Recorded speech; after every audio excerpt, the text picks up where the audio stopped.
further. Yes, sir. Sir, sir, the funding of MDG is as same as Different because SDG is much wider.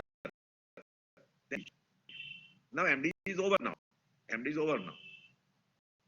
MDG in 2015. Now we have almost half the journey of SDG. Almost half, because SDG will again for 16 to 30. Now it is done. So almost half the journey of SDG is over. MD in the background only.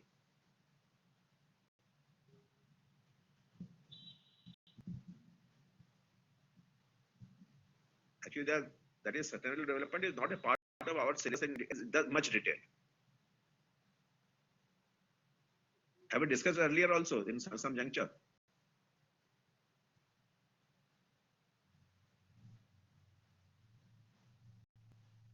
Okay.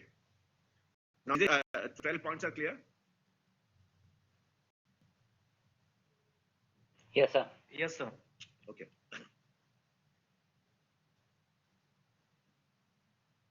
Now I'm just discussing a little about the last 12-5 plan. Now earlier, in all the 5 plans, we used to have only one single target of growth rate.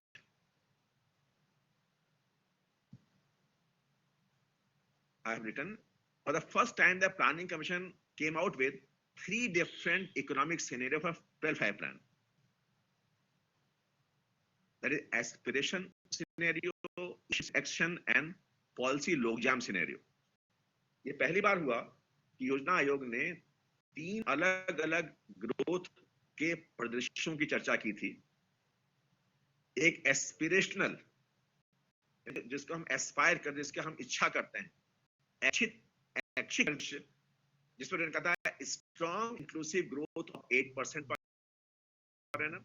उन्होंने कहा था 8% कम से कम हमें सशक्त और समावेशी समृद्धि प्राप्त हो जाए. दूसरा था इनसफिशिएंट एक्शन, अपर्याप्त कदमों का परिदृश्य. उन्होंने कहा कि अगर हमारे एक्शन सफिशिएंट नहीं होंगे, then growth rate will be in the range of 6.5 to 7% per annum.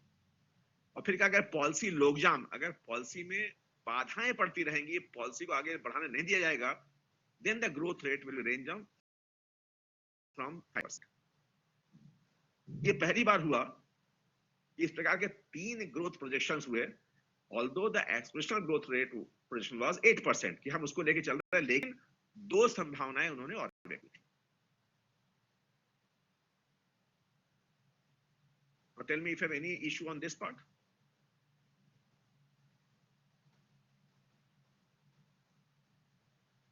Okay. Then just a bird's eye view on what happened during 12-5 plans. मैंने आपके सामने ये रखा हुआ है कि जो हमारे 12-5 प्लान्स हुए, उसमें हर प्लान का टारगेट हम लोगों ने क्या प्रोजेक्ट किया था और एक्चुअल हमें क्या मिला.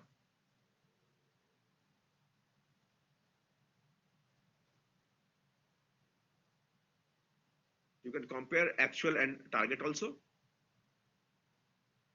और 12 प्लान खत्म होता है 2017 में. उसके बाद 17, 18, 18, 19, 19, 20 3 साल और बीते हैं हमारे. मैंने एकदम एंड में उन 3 साल का भी ग्रोथ आपके सामने रखा हुआ है कि if you want to have an idea of the growth rate different plans and also during annual plans, so you can see what happened during plan era and beyond also.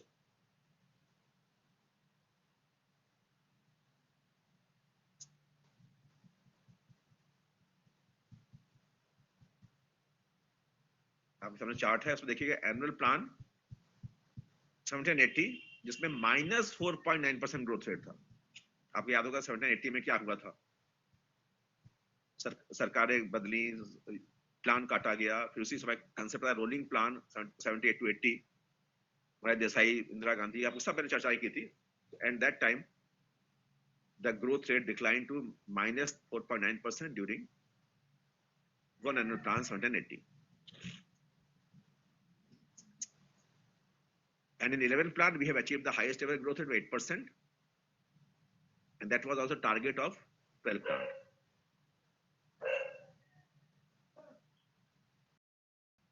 This only the data part is there.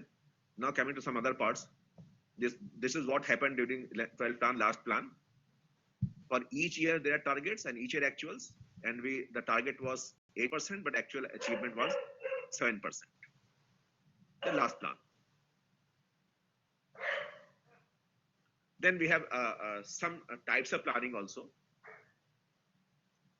तो मैंने यहाँ पे कुछ important planning, there are so many types of planning. Periodic, perspective, मैंने कई आप सब में लिखे हुए हैं, एक एक करके हम लोग एक लाइन बात भी सकते हैं.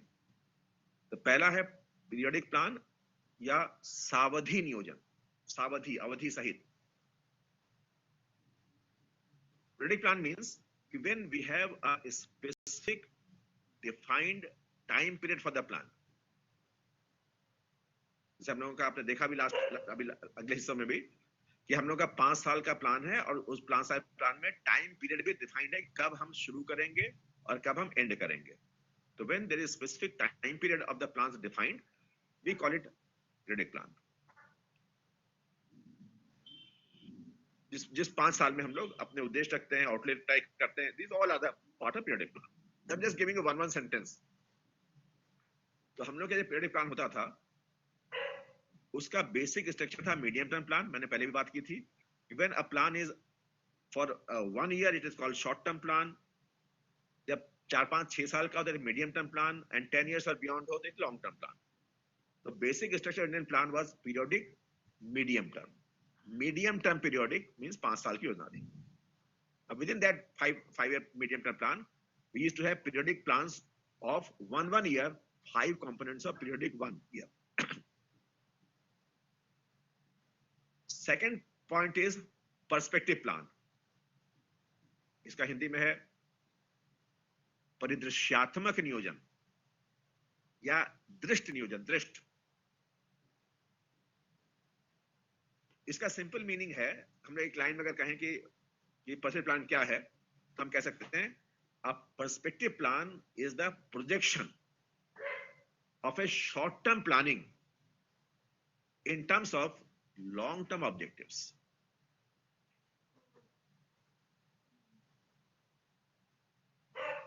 परिदृश्यात्मक नियोजन का अर्थ दीर्घकालिक उद्देश्यों के संदर्भ में अल्पकालिक नियोजन का प्रक्षेपण करना है.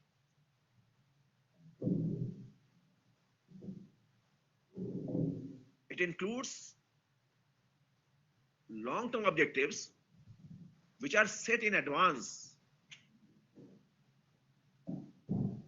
for a period covering 15 to 25 years or even more. इसमें हम पहले से ही दीर्घकालिक उद्देश्यों को निर्धारित कर लेते हैं और जिन की अवधि 15 से 25 वर्ष या उससे भी अधिक हो सकती है.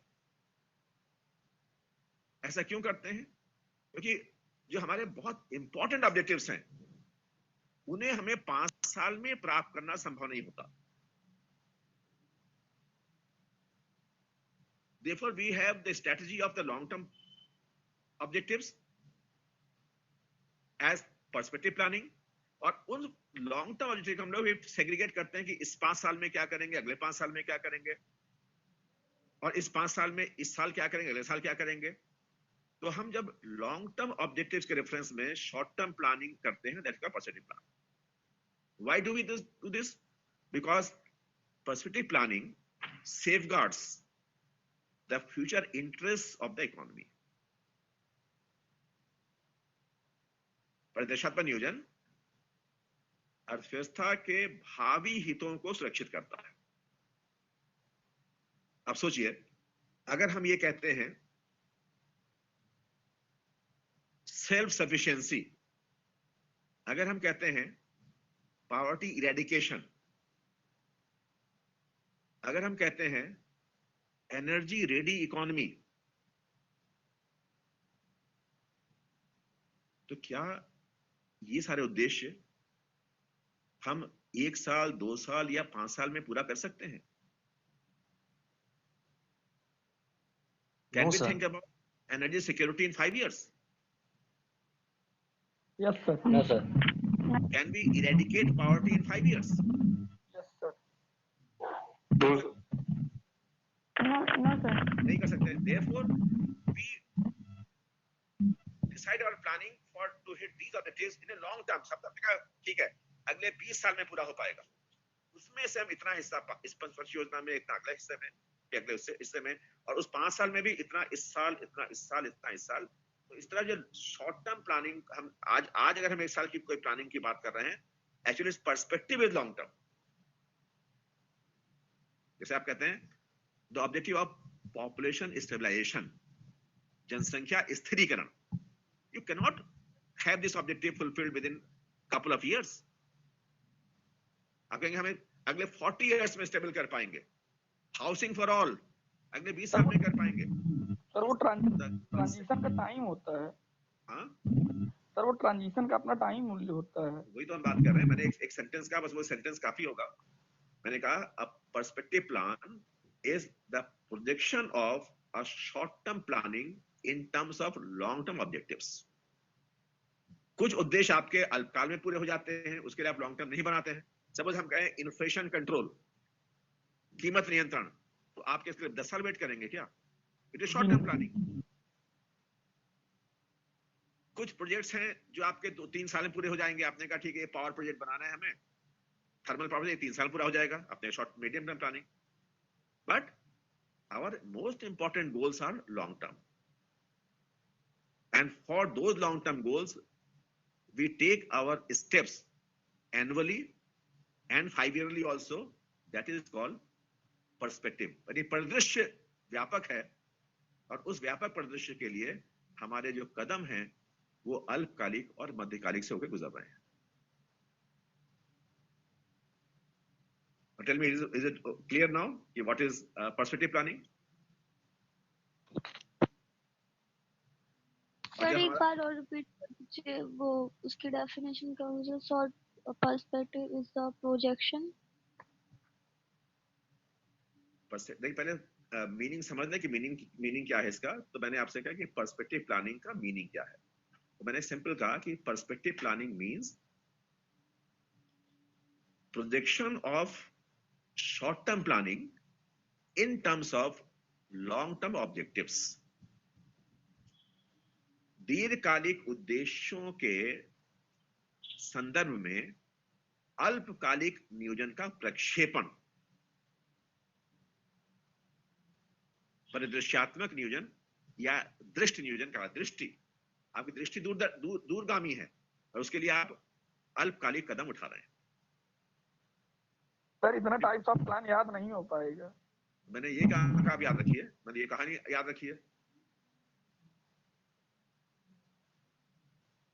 कौन कौन से प्लान ज्यादा वेरी इंपॉर्टेंट है सर, वही प्लान ज्यादा फोकस करके पढ़ें।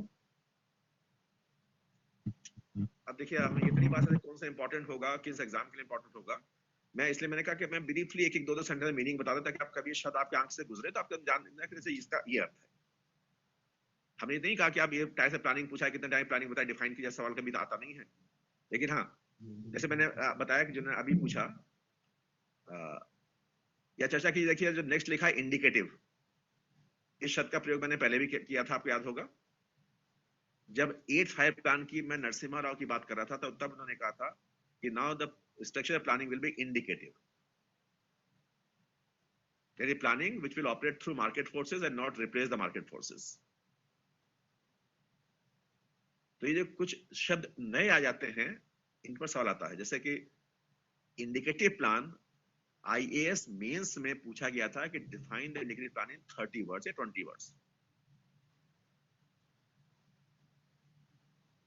तो कभी कभी सवाल भी आ जाते हैं जो नए आते हैं, बाकी तो बहुत पुराने। आपने लिखा कैपिटलिस्ट प्लान, गांधी प्लान, तो बहुत पुराने हैं। तो जो बहुत नए कैच वर्ड होते हैं प्लानिंग के, उस पर कभी कभी question not in your this examination but future examination में पूछे जा सकते हैं। जैसे एक बड़ा इंपॉर्टेंट है रोलिंग प्लान। आपके सामने लिखा हुआ ना बीच में, देखिए 1 2 3 4 5 6 7 लिखा, रोलिंग प्लान। इस पर कई बार सवाल आया है, रोलिंग प्लान।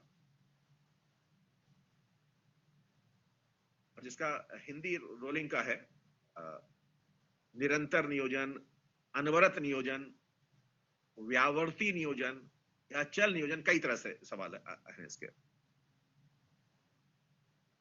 वहां तक मैं आने दी तो बता, रोलिंग प्लान क्या बड़ा इंपॉर्टेंट है, कई बार क्वेश्चन पूछे गए हैं, बहुत बहुत सारे एग्जाम्स में रोलिंग प्लान। चलिए पहले इसी बात कर लें, एक सामने आगे आए तो कि आपने कहा सारे तो याद नहीं रखते, मैं 2-3 मैं ही पिक कर लेता हूं इसमें।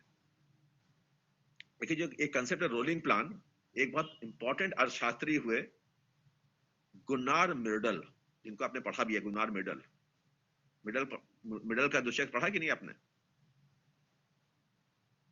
Yes, sir. हाँ, आपने नर्स और मिडल दोनों पढ़े हैं। कार्ल गुनार मिडल, उनके बारे में आपने पढ़ा होगा। He was from Sweden and he got Nobel prize in 1974। और उनकी बड़ी मशहूर किताब है 1968 में, Asian drama, an inquiry into the poverty of nations, popularly Asian drama के नाम से बड़ी मशहूर किताब है गुनार मिडल की। कई किताबें हैं, मैं जिक्र किया एशियन ड्रामा जो वेरी इंपॉर्टेंट है। एक्चुअली गुनार मिडल ने Indian planning in its economic settings, in A broader setting, इस पर काफी चर्चा की थी। भारतीय जो आर्थिक नियोजन है एक व्यापक पृष्ठभूमि में इसका स्ट्रक्चर क्या होना चाहिए, तब उन्होंने कंसेप्ट दिया था रोलिंग प्लान। अब देखिए रोलिंग प्लान और बाकी प्लान में अंतर क्या होता है। अभी मैंने आपसे बात की कि अगर हमारा 5 प्लान है तो उसके लिए एक टाइम पीरियड तय होता है, अब लिखा है पीरियडिक प्लान। और मैंने इससे पहले ही बताया था, आज भी मैंने बात की कि जब एक 5 plan half the journey cover कर लेता था तब हम उसका मिड टर्म रिव्यू करते थे, मध्यकालिक समीक्षा करते थे, और फिर देखते थे कि हमने आधे समय में क्या कर लिया, अगले आधे समय में क्या और हमें करना है। और मैंने कहा था, और उसी के साथ हम नेक्स्ट 5 प्लान की रूपरेखा पर काम करना शुरू करते थे। फिर ये तय करते थे कि अगले, इसके बाद जब ये प्लान खत्म होगा तो जिस दिन प्लान खत्म होगा नेक्स्ट डे से अगला प्लान शुरू हो जाएगा, उस अगले प्लान का टाइम पीरियड क्या होगा, उद्देश्य क्या होंगे, आउटले क्या होगा, आदि आदि आदि। That is the periodic plan. लेकिन रोलिंग प्लान बिल्कुल डिफरेंट है। रोलिंग प्लान ये कहता है कि हम हर साल 3 प्लान बनाएंगे। 3 plans are formulated every year. Number 1, one plan for the current year, which includes the annual budget and foreign exchange reserves. एक प्लान होगा 1 वर्ष के लिए, जिसमें वार्षिक बजट और विदेशी मुद्रा भंडार, ये सब बातें शामिल होंगी। फिर होगा number 2, one plan for few years. एक योजना बनेगी कुछ वर्षों के लिए, for example 4 years, 5 years, 6 years, मान लिया इंडिया में रख लें 5 साल के लिए। ये भी हम हर साल बनाएंगे according to the requirements of the economy. और जो 5 साल का प्लान बनाएंगे वो इकोनॉमी के रिक्वायरमेंट पर बेस होगा, अगले 5 साल में हमारी रिक्वायरमेंट क्या हो सकती है। एंड थर्ड प्लान जो था, every year there will be a perspective plan also for a period of 10 years और मोर। हर साल एक पर्सपेक्टिव या परिदृश्य बनाएंगे जो 10 साल या उससे अधिक समय के लिए होगा। यानी कहना मतलब यह है, एक साथ हम 3 प्लान बना रहे हैं, for example 1 year, 5 year and 10 years. अब जैसे ही ये 1 साल बीतेगा, शॉर्ट टर्म वाला प्लान बीता, हम उसको रिव्यू करेंगे और उसको हटा देंगे। जैसे मान लीजिए हमने कहा सपोज ईयर 1 शॉर्ट टर्म है, ईयर 1 2 3 4 5 मीडियम टर्म है, ईयर 1 2 3 4 5 7 9 10 ये लॉन्ग टर्म है। आसान होगी बात। 1 साल, 1 से 5 साल और 1 से 10 साल, ये 3 प्लान बनाया। जैसे ही 1 साल खत्म हुआ उसको रिव्यू करके हटा दिया। अब फिर से हमने वो प्रक्रिया दोहराई, again we have 1 year, again 5 years, again 10 year. यानी अब जो अगला साल था वो, यानी सेकंड ईयर जब था वो 1 साल हो गया, अब 2 to 6 5 साल हो गया, और 2 to 11 10 इयर्स हो गया। फिर 2 बीता, 3 वाला पहला हो गया, 3 to 8 आपका हो गया, फिर 3 to 12 आपका हो गया। यानी हर साल आपका टाइम आगे रोल करता जाएगा। बीता हुआ साल निकाल देंगे, एक नया साल जोड़ देंगे। The annual plan is taken out. In that place, 1 year is added so that again 3 time duration plans continue. यानी आप फिर इसको सोचिए, यानी एक पंचवर्षीय योजना में जब पहला साल बीता उसको निकाल दिया, और फिर 2 से 6 एक और जोड़ दिया, 2 से 6 आपका नेक्स्ट प्लान हो गया। And in that way 1 year is deleted, 1 new year is added. Again next year 1 year is deleted, 1 more year is added. That is without completion of 1 5-year plan, we are rolling and moving towards the period of the next 5-year plan also. That is known as rolling plan. In India, 1978 to 80, that was Janata Party and Congress, that was all the issue I have discussed. 78 to 80 were 2 years of rolling plan. 78 से 80 तक का time है, वो 2 वर्षों का rolling plan या अनवरत नियोजन भारत के रूप में था। Now have you got an idea? बहुत ब्रीफली मैंने बात की रोलिंग प्लान के बारे में। इसने दिया ये बताया, स्ट्रक्चर क्या था ये बताया, और इंडिया में कब हुआ ये बताया मैंने। Only once we had a system rolling plan 78 to 80, not before that and not after that.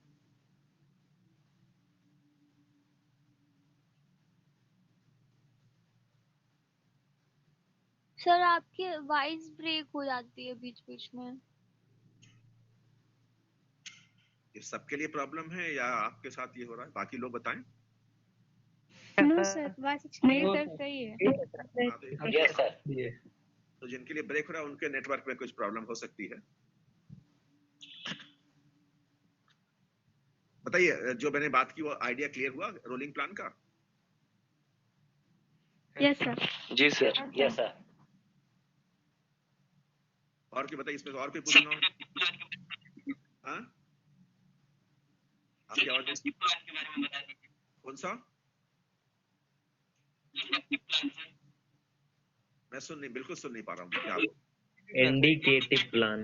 Indicative, अच्छा इंडिकेटिव प्लान का मतलब है सांकेतिक नियोजन। एक्चुअली इंडिया ने पहली बार इंडिकेटिव प्लान का कंसेप्ट अडॉप्ट किया था 8वीं प्लान योजना में, 8th 5-year प्लान में। This indicative plan was actually a concept of France in the form of Monet plan, MONNET। France का मॉनेट प्लान था, उसी बेस पर हमारा ये इंडिकेटिव प्लान है। Now what is indicative plan? तो इसको मैं यूं समझाऊं आपको कि 8th 5-year प्लान में हम लोगों ने पहली बार इंडिकेटिव शब्द का प्रयोग क्यों किया था?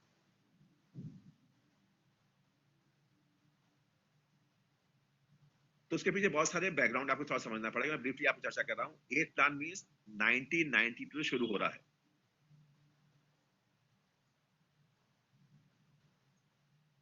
मैंने आपको बात की थी कि 90 और 92 1990 1992 2 साल हमारा प्लान एनुअल था, हॉलिडे था। बहुत सारे मैंने प्रेशर्स की बात की थी, सीरियस चैलेंजेस की बात की, ग्लोबल, डोमेस्टिक, नेशनल, इंटरनेशनल, सारी बातें मैंने की थी। और हम लोगों ने ये लिखा था कि what is basic justification planning. तो आपको याद होगा मैंने कहा था plan means and what market means. मैंने कहा था market means demand and supply, plan means need and supply.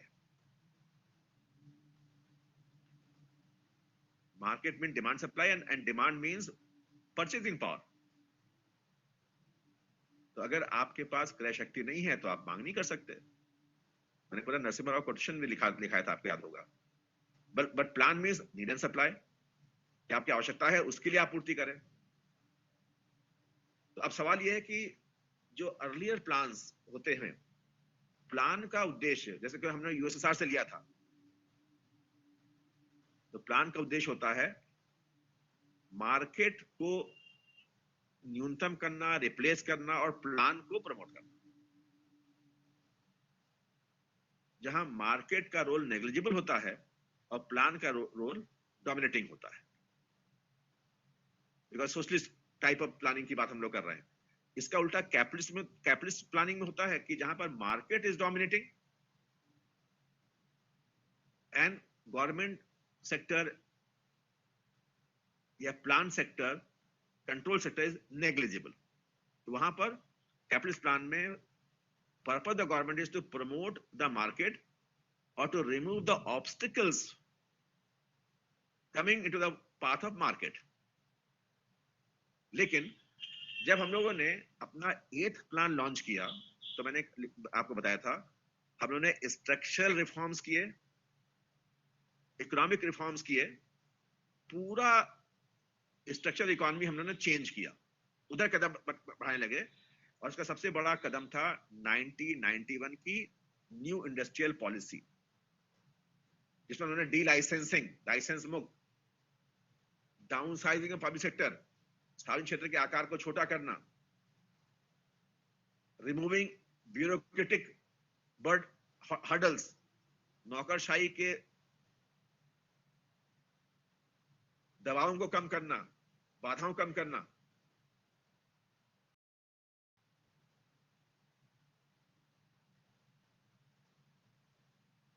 Disinvestment, विनिवेश करना, ये सारे जो कंपोनेंट थे आपके, वो कंपोनेंट आपके थे 91 की इंडस्ट्रियल पॉलिसी की।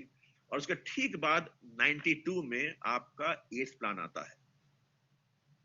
आप ये ध्यान रखना, जब आप बात करें इंडिकेटिव प्लानिंग की, थोड़ा बैकग्राउंड भी समझना पड़ेगा कि 1990 की क्राइसिस मैंने सब बताया था, गल्फ वॉर से लेकर यूएसएसआर से लेकर सारी चीजें मैंने बताई थी आपको। क्राइसिस के बाद हम लोगों ने बिल्कुल एक नया स्ट्रक्चर इकोनॉमी को अपनाने की बात की थी, जिसको मैंने कहा था नरसिम्हा राव मनमोहन सिंह मॉडल की बात की थी, जिसको हमने मार्केट को प्रमोट करना शुरू किया था, पब्लिक सेक्टर को डाउनसाइज करना शुरू किया था, लाइसेंस की अनिवार्यता खत्म करनी शुरू की थी, सार्वजनिक उपक्रमों का विनिवेश यानी उनकी बिक्री शुरू की थी, नौकरशाही की बाधाओं को दूर करने का प्रयास किया था, एक्सेट्रा एक्सेट्रा। तब ये कहा गया कि जब आप बाजार के उन्मुख हो रहे हैं तो फिर योजना का औचित्य क्या है। तो मैंने आपको 3 शब्द लिखाए थे, आपको याद भी होगा। तो उसमें एक शब्द था इंडिकेटिव, प्रिस्क्रिप्टिव एंड कोऑर्डिनेटिव। लिखा था कि now the new model of economy, new model of planning in our economy has 3 main features: indicative, and indication, coordination and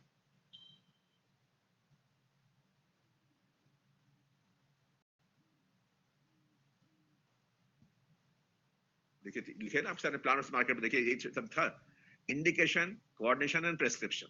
मैं बहुत डिटेल चर्चा की थी। इसमें जो इंडिकेशन शब्द है दैट इज इंडिकेटिव प्लानिंग। सामने लिखा हुआ था, ये हम लोगों ने लास्ट टाइम चर्चा की थी।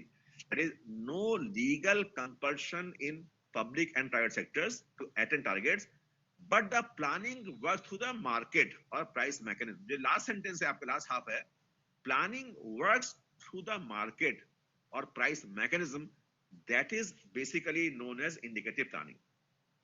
जहां पर सार्वजनिक और निजी क्षेत्रों पर कोई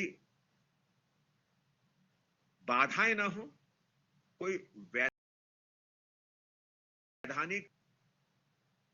बल्कि गवर्नमेंट इंसेंटिव्स प्रदान करे, कंट्रोल कम करे, इंसेंटिव प्रदान ज्यादा करे, यानी प्रोत्साहन दे। Monetary incentives through monetary policy, fiscal incentives through fiscal policy, tax benefit, ये सब दे। इसके द्वारा बाजार इस प्रकार से संचालित होगा कि हम योजना के उद्देश्यों को प्राप्त करने में सफल हो सकेंगे। That is the basic issue of indicative planning. Means there is no legal compulsion, but only moral responsibilities are laid down to attain the objective of the planning. Where the objective planning is not to remove market,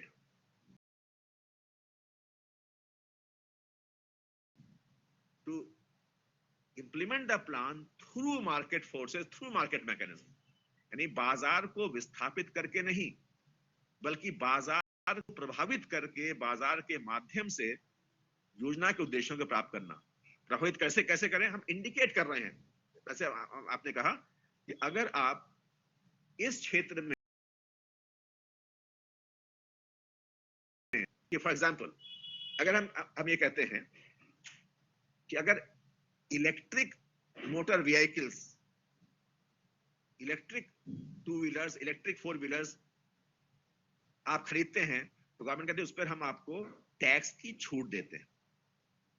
तो naturally जो कि tax की छूट दी, तो अब ये cheaper product होगा आपके लिए। तो every person, most of the people will want to buy electric vehicles and the company will also like to manufacture electric vehicles. तो उनको दबाव तो नहीं दिया गया कि आप इसको खरीदिए ही जरूर, लेकिन इंसेंटिव दिया, इंडिकेट कर दिया कि ये रास्ता देखिए, सांकेतिक, ये संकेत देता है कि अगर हम इस संकेत के द्वारा अपनी प्रक्रियाएं करेंगे तो हम जो उद्देश्य है, सोशल इकोनॉमिक उद्देश्य, उसको पूरा कर पाएंगे। This is basically what is meant by indicative planning.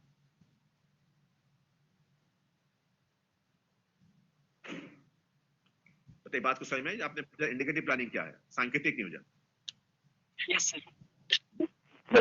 Compulsion, but only indication, only motivation, only incentivize. Sir, multi-level plan क्या है? Multi-level plan और management plan क्या है? अच्छा,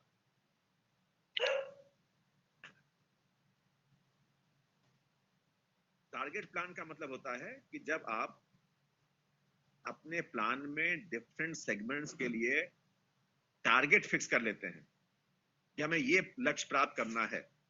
it can be overall growth target, और it can be sectoral growth targets, it can be the target for any particular segment. यानी target plan कि हम इस समय अवधि में इस लक्ष्य को पूरा करना निर्धारित कर रहे हैं। जैसे आपने कहा कि suppose during this plan will produce 200 megawatt of electricity through this segment. That is called as target plan. इसके बहुत सारे डायमेंशंस हैं, मैं उसकी चर्चा नहीं करूंगा आपसे, बहुत बड़ा हो जाएगा आपको। That target plan. एंड जैसे 5 ट्रिलियन, सर जैसे 5 ट्रिलियन, यस सर, सर जैसे इकोनॉमी को, that is all target plan. या ड्यूरिंग दिस टाइम इतना 5 trillion, that is all target plan, but that is not part of 5 plan.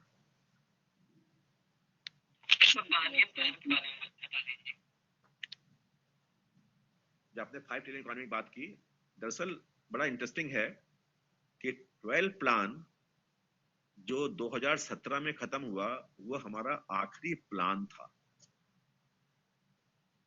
Planning commission खत्म हो गया, हमारा प्लान खत्म हो गया। तो अब हमारे सामने प्लान नहीं है, स्ट्रेटजीज हैं, प्रोग्राम्स हैं, लेकिन कोई पीरियोडिक प्लान नहीं है हमारे सामने, जो पहले हुआ करता था। मैं इस पे आगे चर्चा करूंगा जब होगा नीति आयोग पर, तो बहुत चर्चा करूंगा कि नीति आयोग प्लानिंग कमीशन मतलब क्या है।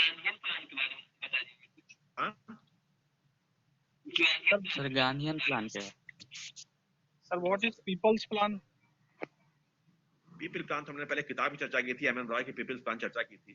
That was book people's plan, that was basically a leftist ideology based plan where the labor class or labor unions, they decide the plan for mass welfare of working class. That is called basically people's plan. M.N. Roy किताब का नाम ही people's plan था। जन नियोजन, leftist यानी वामपंथी विचारों, श्रमिक संगठनों की प्रमुख भूमिका, श्रम कल्याण, अनएम्प्लॉयमेंट, इन सब बातों पर बेस जो है, that is known as people plan. Now जो आपने पूछा सवाल, पहले उस पर आ जाऊं कि what is multi level plan.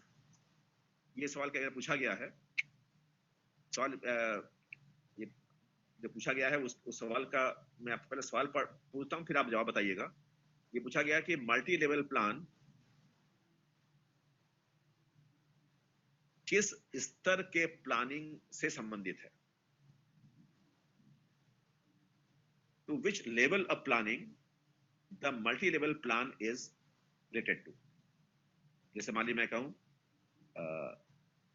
पूरे देश के साथ रिलेटेड है, या यूं कहूं स्टेट के साथ रिलेटेड है, या यूं कहूं डिस्ट्रिक्ट के साथ रिलेटेड है, या यूं कहूं विलेज के साथ रिलेटेड है, या यूं कहूं सबके साथ रिलेटेड है। बताइए क्या क्या जवाब देंगे? सबके साथ रिलेटेड है। ये सवाल पूछा गया था आईएएस प्री में, पूछा गया था कि मल्टी लेवल प्लानिंग का बेसिस क्या, इसका आधार क्या है, ये पूछा गया था।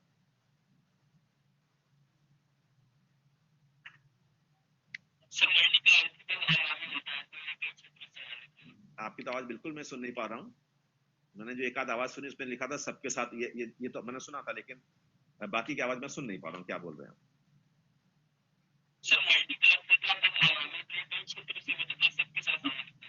नहीं, अब देखिए मैं थोड़ी सी चर्चा कर दूं आपके साथ।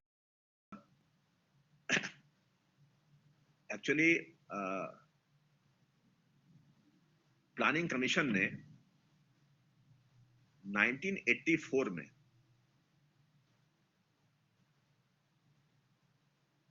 एक वर्किंग ग्रुप, एक कार्यदल बनाया था, headed by economist C.H. Hanumantha Rao. उनके अध्यक्षता में कार्यदल गठित किया था प्लानिंग कमीशन ने, और उस वर्किंग ग्रुप का नाम ही था the working group on district planning, जिला नियोजन पर कार्यदल, हेडेड बाय हनुमंथा राव। उन्होंने अपने रिपोर्ट दिया, उसमें कहा कि decentralization through district planning is the best model of planning and that is known as multi-level planning, जहां पर डिस्ट्रिक्ट प्लानिंग को प्रेफरेंस दिया गया और कहा गया कि जिला नियोजन ही बहुस्तरीय नियोजन या मल्टी लेवल प्लानिंग का कोर है, वो उसका आधार है। उन्होंने ऐसा क्यों कहा? उन्होंने कहा कि किसी अन्य क्षेत्र की अपेक्षा जब हम जिले की बात करते हैं तो people of the district are more closer to district problems, district endowments, authority of the district, needs of district, potential of district, etc. etc.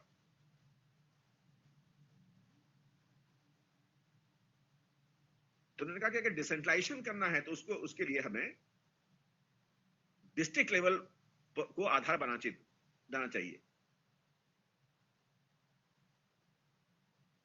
अब देखिए आपको यूं समझाऊं मैं कि उन्होंने ऐसा क्यों कहा। देखिए, डिस्ट्रिक्ट लेवल के जो भी डॉक्यूमेंट्स होते हैं, डेटा होता है, वो आपको अपने जिले में मिल जाता है। अगर हम यूं आम अपनी भाषा में सोचें तो हम अपने कमिश्नरेट के बारे में या मंडल के बारे में शायद कम जानते हैं, मंडलायुक्त के बारे में नहीं जानते होंगे कौन है, लेकिन डिस्ट्रिक्ट मजिस्ट्रेट के बारे में जानते हैं। People are more closer to district, not to the commissioner, commissionerate. बहुत लोगों को मालूम ही नहीं होगा कि मंडल में या इलाहाबाद की बात करें, किसी मंडल की बात करें, उसपे कौन कौन से डिस्ट्रिक्ट्स आते हैं, लेकिन जिले के बारे में जानने का सबको है। जिले की विशेषताएं, जिले का कृषि, जिले का उद्योग, जिले की संभावनाएं, क्षमताएं, अधिकारी, अभिलेख, ये सब बड़े क्लियरली आपको अवेलेबल हो जाते हैं। इसलिए डिस्ट्रिक्ट को ही उन्होंने कहा कि आधा बनाया जाए। और हम आगे थोड़ा सा बात करना चाहेंगे जो डिसेंट्रलाइज प्लानिंग के ऊपर लिखा हुआ है, सेंट्रल डिसेंट्रलाइज। जब हम लोगों ने संविधान में अमेंडमेंट किया 73rd और 74th, हमने बात करें 1992 की, संविधान में 73वां 74वां संशोधन। तो जो 74वां संशोधन था, 74th अमेंडमेंट, उसमें एक आर्टिकल है लिखा गया, आर्टिकल 243ZD, 243ZD। उसमें कहा गया, क्लियरली कहा गया कि इन एवरी स्टेट, ध्यान सुनिएगा, in every state a district planning committee shall be constituted to consolidate the planning prepared by panchayats and municipalities in the district concerned, and to prepare a draft development plan for the district as a whole. उसमें कहा गया कि प्रत्येक राज्य में, उसके प्रत्येक जिले में, प्रत्येक राज्य के प्रत्येक जिले में एक डिस्ट्रिक्ट प्लानिंग कमेटी, जिला नियोजन समिति बनाई जाएगी, ताकि वो समिति उस जिले के पंचायत और म्युनिसिपैलिटी, यानी लोकल सेल बॉडीज की बात कर रहे हैं, रूरल अर्बन, पंचायत और म्युनिसिपैलिटी की जो भी नगर पालिकाओं की जो भी योजनाएं हैं, उन सबको पूरे जिले के विकास के लिए एक सुगठित रूप से निर्धारित कर सके। तो इसका मतलब है कि जो डिस्ट्रिक्ट लेवल प्लानिंग है, दैट इज द कोर और basis of multi level planning. 73rd जो आपका अमेंडमेंट है वो अर्ली 90s का है, और जो डिस्ट्रिक्ट प्लानिंग की, आप मल्टी प्लानिंग की बात कर रहे हैं हनुमंतरा, वो मिड 80s का है। तो 80s में उन्होंने कंसेप्ट दिया था, बाद में उसी को हम लोगों ने अपने डिसेंट्रलाइज प्लान को और डिसेंट्रलाइज करने के लिए local self body, local self government, rural and urban self government के रूप में उसको आगे कंसोलिडेट किया कि हर जिले की ग्रामीण और नगरीय जो स्व शासन है, उसके द्वारा हम कैसे जिले की योजना बनाते हैं। That is multi level planning.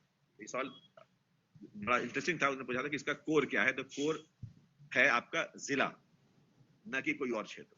तो जिला is the basic segment of the multi level planning. हनुमंतरा और बहुत सारी बातें इसमें और हो सकती है, but I am just making very brief कि क्या इसका मतलब है। सर गांधी प्लान एक्सप्लेन करिए। क्या कह रहे हैं? एकदम आवाज सुन नहीं पा रहा हूँ आपकी मैं। सर कह रहे हैं गांधी प्लान की बात। गांधी प्लान में क्यों दिक्कत हो रही है?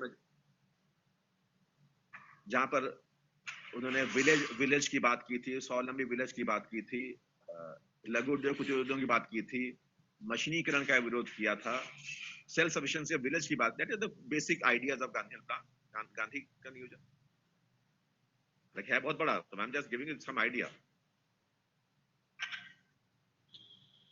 चलिए, मेरे ख्याल से हम लोग का टाइम भी पूरा हो गया आज, इतनी सारी बातें की। अब इसके बाद में कुछ प्लान की बचा है। इसका आगे जो अगला हिस्सा वो नीति आयोग, जो बड़ा इंपॉर्टेंट है आपके लिए। नीति आयोग सर, आयोजन नियोजन में क्या अंतर है? हाँ, आयोजन और नियोजन में क्या अंतर है? हिंदी में अंतर नहीं है, अंतर नहीं है। हम आयोजन कर, हालांकि हिंदी जब वाक्यों में प्रयोग करेंगे तो आप उसको बहुत अलग कर लेते हैं। योजना, नियोजन, ये सारे शब्द पर्यायवाची होते हैं। लेकिन अब वाक्य प्रयोग का तो अलग हो जाता है। हमने एक कार्यक्रम का आयोजन किया, वहां नियोजन नहीं करते हैं। अगर हिंदी में पूछने का आयोजन नियोजन में क्या अंतर है, तो योजना, पंचवर्षीय योजना के लिए आयोजन शब्द का प्रयोग नहीं होता है, नियोजन का प्रयोग होता है, योजना का प्रयोग होता है, आयोजन का प्रयोग नहीं होता है। तो हिंदी का शब्द हो गया, आप आयोजन को यहां पे कहां से ले आए प्लान में?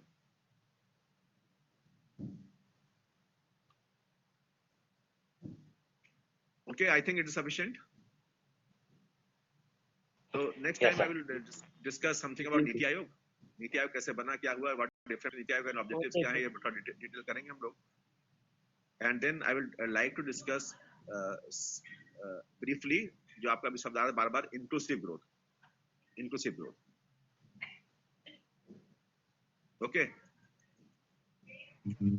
Then when should we have next class? When should we have next Thank you, class? sir. अगला क्लास कब करना चाहेंगे? whenever you are Because as per timetable, our next class will be next Friday. So will you wait till next Friday? Saturday. Sir If you are Saturday Sunday, sir. Saturday. Friday, sir. No. Or we can do one thing. We can have one class tomorrow or Saturday also. If you have no other classes tomorrow, then Yes, sir. Yes, sir. Yes, sir. At least Yes, sir. at least we should focus on Niti Aayog at least. Not must I 1 hour. Then can 9 o'clock will suit you. 9 o'clock, 9 to 10 in the morning. Yes, sir. Yes, sir. Yes, sir. Yes, sir. Comfortable. Okay. Then I'm just making an announcement, not through other groups, WhatsApp groups, but you just note down that tomorrow we'll have a class again, Saturday again tomorrow at 9 o'clock, 9:10. At least I will try to finish the Niti Aayog first, and then one more day or 2 days we'll discuss some other points also if you have any other queries. Although we have by tomorrow we'll finish most of the part of the planning. But it is very huge. If you want to discuss more, then we'll have more discussion. But I would like to have at least one day for the concept of inclusive growth, briefly, because that should take at least 4 or 5 classes if you want to go into detail. But we don't have so much time here. Then I will discuss tomorrow. Let me finish first Niti Aayog. Then one more day or 2 more days we'll have some other discussion on the planning also, so that we can. Sir, timing will be 9 to 10. 9 to 10. If you have no clash with any other topic or the subject also. Yes, sir. No classes. Okay, then we'll start tomorrow at 9 o'clock. Okay. Sir, there Okay, are sir. repetitive. Sir, अगर syllabus. Thank you, sir. नहीं क्या बोल रहे हैं? Sir, there are repetitive questions regarding achievements of economic Syllabus planning in social sector. Yeah. Sir, so we want to discuss this topic. Okay. So let us first cover the inclusive growth, then social sector also. Okay, sir, sure. Let us first, when we talk about inclusive growth, then you also get some idea about the planning and social sector also. Okay, sir. Okay. Thank you. Thank you, sir. Thank you, sir. You're welcome. thank you Thank you, sir. Thank you.